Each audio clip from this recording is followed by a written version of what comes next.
Imagine you're so rich that when you go on vacation, you accidentally destroy the economy of an entire country, not on purpose, just by showing up.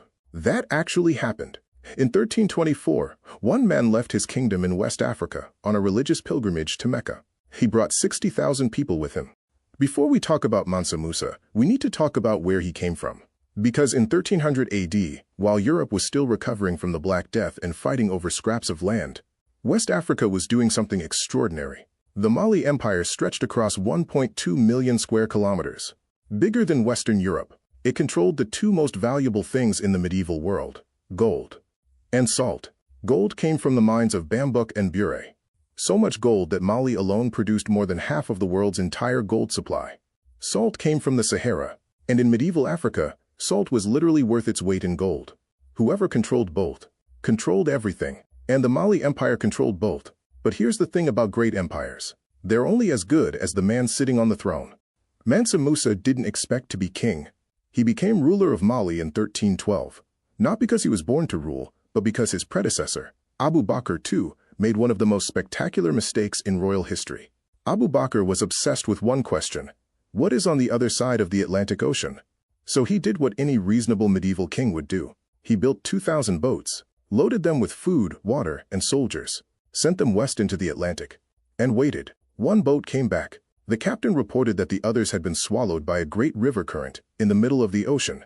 Abu Bakr heard this report and said, "I need to see this for myself." He then personally led 1,000 more ships into the Atlantic and was never seen again. This was 1311 AD to 181 years before Columbus.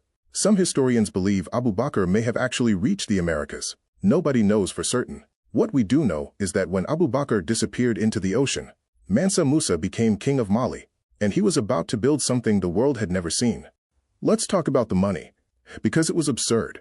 Modern economists who have tried to calculate Mansa Musa's net worth have given up using regular numbers. The closest estimate, $400 billion in today's money. But even that doesn't capture it, because Musa didn't just have gold. He controlled the supply of gold for the entire world. At the time, Europe, the Middle East, and North Africa all depended on West African gold for their currencies, their coins, their trade. Mansa Musa didn't just own a fortune, he basically was the Federal Reserve. And within his kingdom, his capital city, Timbuktu, wasn't just rich, it was brilliant. The University of Sincour had 25,000 students. In the 1300s, when Oxford was barely getting started, Timbuktu had more books per capita than any city on earth. Scholars came from Egypt, from Persia, from across the Islamic world, to study in Mali. This was not a primitive kingdom in the jungle. This was a civilization at the center of the world. In 1324, Mansa Musa decided to make the Hajj, the Islamic pilgrimage to Mecca. Every Muslim is supposed to make this journey once in their lifetime. Most people travel simply, humbly. Mansa Musa traveled like Mansa Musa. His caravan stretched across the horizon, 60,000 men. His personal herald walked in front, carrying a golden staff and wearing silk. 500 personal servants walked before the king himself. Each of those servants carried a 4-pound golden staff. Behind them came Musa on horseback. Then 12,000 more servants, each carrying 4 pounds of gold. Then 80 camels, each carrying 300 pounds of gold. Then the rest: soldiers, merchants, doctors, teachers, cooks, horse handlers, and the families of the court. The procession was so long that people in Cairo saw the front of it arrive, and the back was still 3 days away in the Sahara. When Musa arrived in Cairo, the Egyptian sultan invited him for a formal meeting. Now, tradition required that visitors bow before the sultan. Mansa Musa refused. "I bow only to God," he said. The sultan, who commanded one of the most powerful empires in the world, decided not to push the issue, because he'd seen the caravan. And then the giving started. Musa gave gold to everyone: the poor on the street, the officials who greeted him, the sultan himself. He built mosques wherever he stopped. He paid double, sometimes triple, the asking price for everything he bought. By the time he left Cairo, he had given away and spent so much gold that gold's value in Egypt had collapsed. Inflation hit. Merchants couldn't trade. The gold-based economy destabilized. Egypt's economy took 12 years to fully recover. Mansa Musa didn't do this as an act of aggression. He was just being generous. That's how much gold he had. When Musa returned from Mecca, he brought something back with him, more valuable than anything he'd given away. He brought an architect, Abu Ishaq al-Sahili, a poet and architect from Andalusia, came back with Musa to Mali, and together, they transformed Timbuktu. The Djinguereber Mosque, built on Musa's orders in 1327, still stands today. It was built from mud, timber, and genius. Musa also built the Sankore Mosque, which housed the great university. He built a royal palace. He paved the city with scholars, libraries, and courts of law. By 1350, Timbuktu was described by Arab travelers as one of the most beautiful and learned cities in the world. A city of 100,000 people, where almost everyone could read, where manuscripts were bought and sold by the thousands, where a teacher earned more than a soldier. This was Mansa Musa's legacy in stone. But here's the thing about being unimaginably rich and powerful. Everyone wants a piece of you, and when you're gone, nobody can hold it together. Mansa Musa died in 1337, probably in his late 50s. He had ruled for 25 years and transformed the world's image of Africa. But he left behind something dangerous. A kingdom so large and so rich that it attracted everyone who wanted to take it. His son Mansa Musa ruled for only 4 years before the Mossi warriors raided Timbuktu.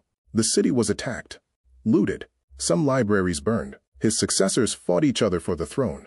The Tuareg tribes pressed from the north. The Songhai Empire rose in the east and began stealing territory piece by piece. And then, worst of all, the gold trade routes began to shift. When the Portuguese started sailing down the West African coast in the 1400s, they found ways to trade gold directly with coastal kingdoms, bypassing Mali entirely. The empire that had controlled the world's gold supply slowly found that the world had found other ways to get gold. By 1600, the Mali Empire was gone. Timbuktu still stood. The university still taught. But the empire that Mansa Musa had built at the center of the world had quietly disappeared. Here's what they don't tell you in history class. After Mansa Musa's pilgrimage, European cartographers began drawing West Africa differently. A 1375 map, the Catalan Atlas, shows a figure sitting on a golden throne in the center of Africa, holding a gold nugget above his head. That figure is Mansa Musa. He was so famous that European mapmakers, who had never met him, never visited his kingdom, felt they had to put him on the map, because leaving him out would make the map wrong. The Djinguereber Mosque he built in 1327 still stands in Timbuktu today. People still pray there, every single day. The manuscripts of Timbuktu, over 700,000 of them, survived. Scholars are still translating them. And here is the question I want to leave you with. Mansa Musa commanded the richest empire in history. He funded universities, built cities, and put West Africa at the center of the medieval world. His story was nearly erased completely. It survived because of one pilgrimage, one caravan, one act of extraordinary generosity that was so massive that the people it affected had no choice but to write it down. What else has been erased? What other empires, what other kings, what other civilizations existed that we will never know about because nobody was left behind to write it down? Think about that.